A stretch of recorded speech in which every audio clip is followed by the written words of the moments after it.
ಸ್ಯಾಂಡಲ್ವುಡ್ನಲ್ಲಿ ಬಹುಮುಖ ಪ್ರತಿಭೆ ಎಂದೇ ಗುರುತಿಸಿಕೊಂಡಿದ್ದ ದಿಲೀಪ್ ರಾಜ್ ಇಂದು ಹೃದಯಾಘಾತದಿಂದ ನಿಧನರಾಗಿದ್ದಾರೆ. ಬಹುಮುಖ ಪ್ರತಿಭೆ ದಿಲೀಪ್ ರಾಜ್ ಸಾವಿನ ಸುದ್ದಿ ಚಿತ್ರರಂಗಕ್ಕೆ ದೊಡ್ಡ ಆಘಾತವಾಗಿದೆ. ದಿಲೀಪ್ ರಾಜ್ ಕೆಲ ದಿನಗಳ ಹಿಂದಷ್ಟೇ ಗೋವಾಗೆ ತೆರಳಿದ್ರು. ಗೋವಾದಲ್ಲಿ ಮಸ್ತಿ ಮಾಡುವಾಗಲೇ ಹೃದಯ ನೋವಿನ ಬಗ್ಗೆ ಸೂಚನೆ ನೀಡಿತು ಎನ್ನಲಾಗ್ತಿದೆ. ಆದರೆ ದಿಲೀಪ್ ಕೇರ್ ಮಾಡದೆ ನಿರ್ಲಕ್ಷ್ಯ ತೋರಿದ್ದಾರೆ. ಗೋವಾ ಟ್ರಿಪ್ ಮಾಡ್ತಿದ್ದಾಗಲೇ ದಿಲೀಪ್ ರಾಜ್ ಆಗಾಗ ನೋವು ಕಾಣಿಸಿಕೊಂಡಿದೆ ಅಂತಲೇ ಅನುಮಾನ ಮೂಡಿತ್ತು. ಬಳಿಕ ಬೆಂಗಳೂರಿಗೆ ತೆರಳಿದ ಬಳಿಕ ತಪಾಸಣೆಗೂ ಮುಂದಾಗಿದ್ರು. ಅಷ್ಟರಲ್ಲೇ ಏಕಾಏಕಿ ಕುಸಿದು ಬಿದ್ದು ಪ್ರಾಣ ಬಿಟ್ಟಿದ್ದಾರೆ.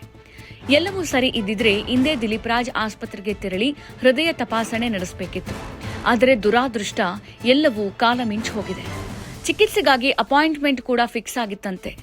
ಆದರೆ ನಟ ದಿಲೀಪ್ಗೆ ರಾತ್ರಿಯೇ ಹೃದಯ ನೋವು ಕಾಣಿಸಿಕೊಂಡಿದೆ.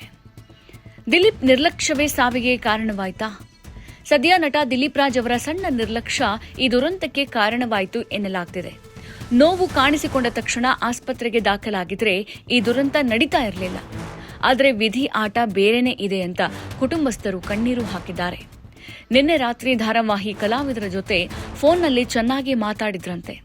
ಆದರೆ ಇಂದು ಬೆಳಗಿನ ಜಾವ ತೀವ್ರವಾದ ಎದೆನೋವಿನಿಂದ ಏಕಾಏಕಿ ಕುಸಿದು ಬಿದ್ದು ಮೃತಪಟ್ಟಿದ್ದಾರೆ. ಕುಮಾರಸ್ವಾಮಿ ಲೇಔಟ್ನ ಅಪೋಲೋ ಆಸ್ಪತ್ರೆಯಲ್ಲಿ ಕನ್ನಡ ಚಿತ್ರರಂಗ ಬಹುಮುಖ ನಟ ಹಾಗೂ ನಿರ್ಮಾಪಕ ತಮ್ಮ ಕೊನೆಯುಸಿರೆಳೆದಿದ್ದು ಅನೇಕರು ಕಂಬನಿ ಮಿಡಿದಿದ್ದಾರೆ. ದಿಲೀಪ್ ರಾಜ್ ಅವರು 1978ರಲ್ಲಿ ಸೆಪ್ಟೆಂಬರ್ 2ರಂದು ಬೆಂಗಳೂರಿನಲ್ಲಿ ಜನಿಸಿದ್ದು, ಕಾಲೇಜು ದಿನಗಳಲ್ಲಿ ಡ್ಯಾನ್ಸ್ ನಿರ್ದೇಶನದಲ್ಲಿ ಆಸಕ್ತಿ ಹೊಂದಿದ್ರು. ಬಳಿಕ ನಾಟಕ ತಂಡ ಸೇರಿ ಧಾರಾವಾಹಿ ಹಾಗೂ ಚಿತ್ರರಂಗಕ್ಕೆ ಪಾದಾರ್ಪಣೆ ಮಾಡಿದೆ. 2005ರಲ್ಲಿ ತೆರೆಕಂಡ ಬಾಯ್ ಫ್ರೆಂಡ್ ಚಿತ್ರದ ಮೂಲಕ ಚಿತ್ರರಂಗಕ್ಕೆ ಎಂಟ್ರಿ ಕೊಟ್ಟರು.